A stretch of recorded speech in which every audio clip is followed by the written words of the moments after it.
Room of a large house, amid thunderous lightning and torrential rain. Ben's mother Nora and Officer James lay coiled like a pair of snakes on the bed in the living. Nora said emotionally after a brief embrace of warm breaths, placing her head on James's chest. Oh James, what would have happened to me without you? Nora, what are you talking about? We both were destined to be together.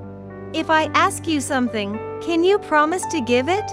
Feel free to ask for whatever you want, dear. I want your name. I wish Alex and Ben get a father and a husband for myself. Just this much. We will get married soon. Have patience, you will soon get relief from this restlessness. Ben was watching all this, hiding from the cover of the door, and went away thinking something, while smiling in his mind. Ben is a normal boy, born in a Catholic family, whose father committed suicide 5 years ago. Ben was a little weak of heart.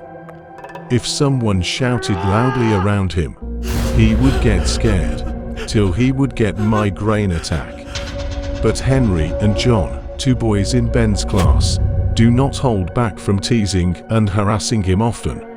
Henry and John would often look for opportunities to scare Ben after school, or sneak up to his ear and yell his name, so they could both make fun of his scared face. Hello, Ben. All good? Please, leave me alone. Both of them would not have stopped even if the principal and elders refused, but this time Ben had decided that this time he would answer the brick with a stone.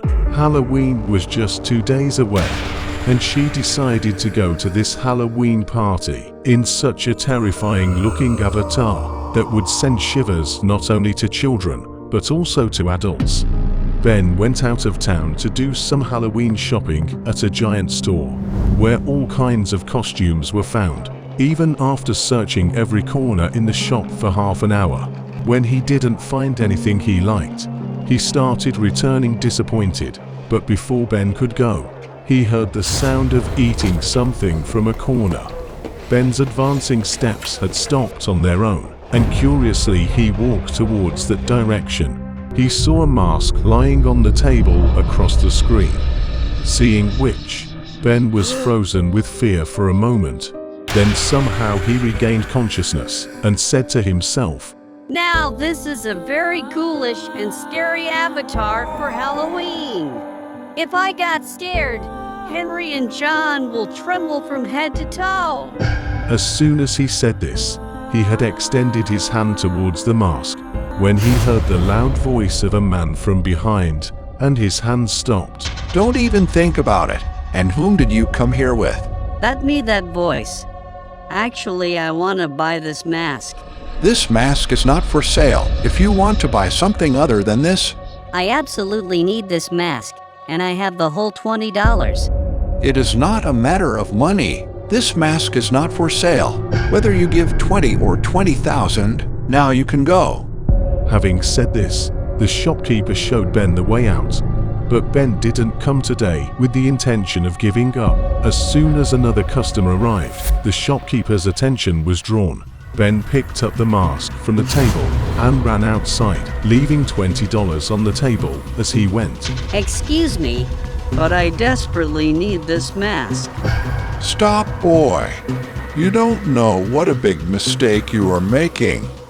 But before the shopkeeper could stop him, Ben had already went too far. Ben is getting ready for the Halloween party, wearing the same dreadlock mask with the black gown.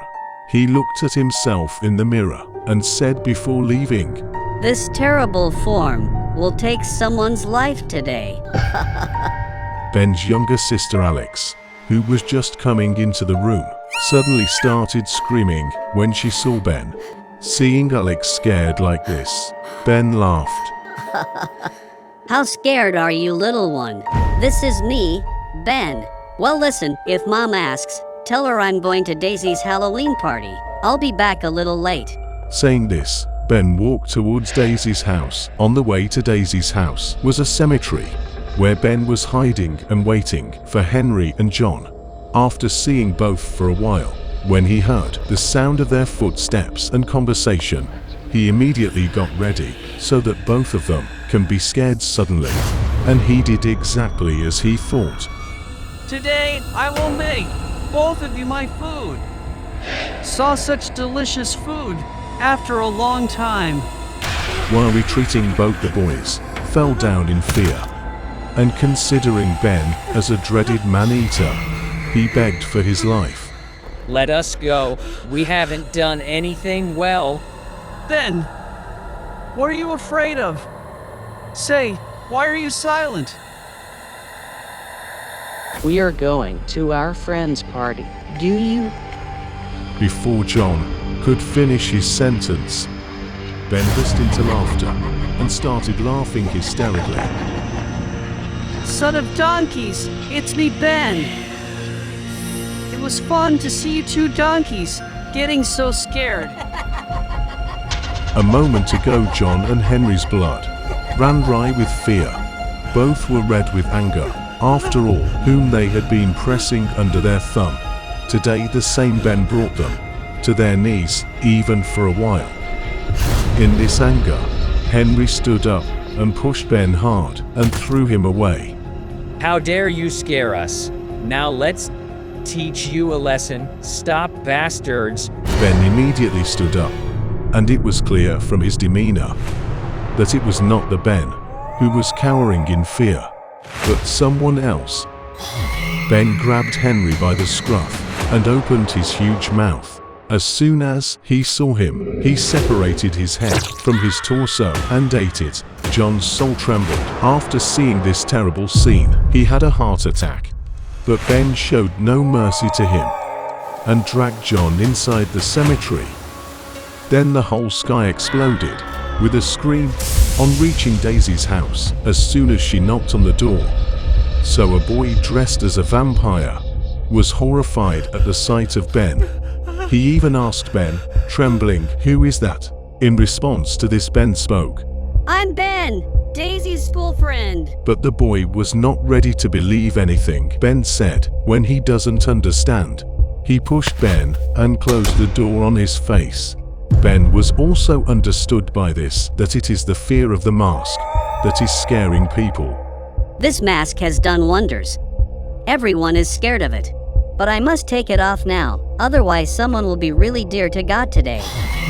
Saying to himself, Ben started trying to pull the mask off, but the mask doesn't come off. Rather, the skin started coming off instead of the mask. When Ben touched and felt, he saw that both his face and the mask had become one. He had understood that if he took off this mask, he would have to forget his beautiful face forever. Ben was just thinking this, that the people coming to the party were returning out of fear after seeing Ben. Watching people behave, Ben immediately went straight to the shopkeeper, from where he had stolen the mask. This mask of yours has stuck to my face. Take it off from my face at any cost. Should have thought before wearing this. Now this mask is your identity. Forget that you were once a simple boy too. Now you and him are one. Does it mean that this mask is my identity? Who is that? The mask you are wearing is not the mask, but the face of Professor H. Lecter. Professor H. Lecter was a forensic expert at the Chicago Police Academy. Despite working with the police, he believed that criminals could never reform. Taking a different route from the police, he would himself catch some very dangerous criminals and torture them to death in the secret room of his basement. Then later, he cooked the same criminals and ate them with great fervor. But one night, when he was killing a criminal, that's when that criminal attacked him and threw the pan of hot oil on the gas towards the professor, due to which half of the professor's face was burnt and hung like a lump of rotten meat. After that day, Professor Lecter could never see his face in the mirror. His burnt face seemed to remind him of his failure. Then one day, He asked his assistant to poison him, and after his death, keep his face separately from his body. But how do you know all this? Because I was the lab assistant of the professor. And now, nothing can happen, son. This mask and you are now one. Ben's heart was broken. After hearing this, his last hope was also dead. Seeing his sad face, the shopkeeper took pity on him and said, While leaving, go on listening to one thing. Professor Lecter is still sleeping. But when he wakes up, he will be hungry for flesh. Don't stop him, otherwise the result will be beyond your imagination. Ben walked home with despair and helplessness.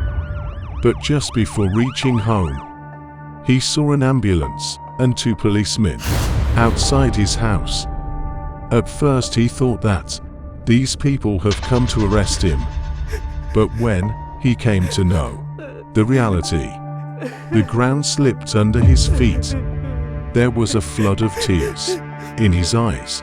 The bodies of his sister Alex and his mother were found in his room. Alex died of suffocation, and his mother died of a vein cut. Ben broke down in tears when he saw his mother's body being carried away in an ambulance. But after some time, he noticed that his mother had cut off her left hand, while his mother did not use the right hand at all. And the night before he had seen his mother very happy with James. Ben was just thinking all this. Then he heard the professor's voice from inside. Ben, I can feel your pain, but this is not the time to understand, but to take revenge. What revenge? And from whom? You already know which way I am referring.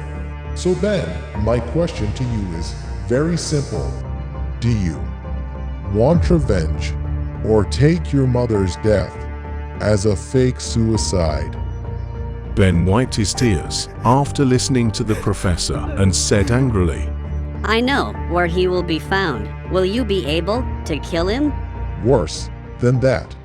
Officer James is wriggling on a stretcher. Just then Ben, aka Professor Lecter, comes into the room with a scalpel. The one whose intention is so bad, his heart will also be black. Let me go. I am an honest police officer. Look, leave me.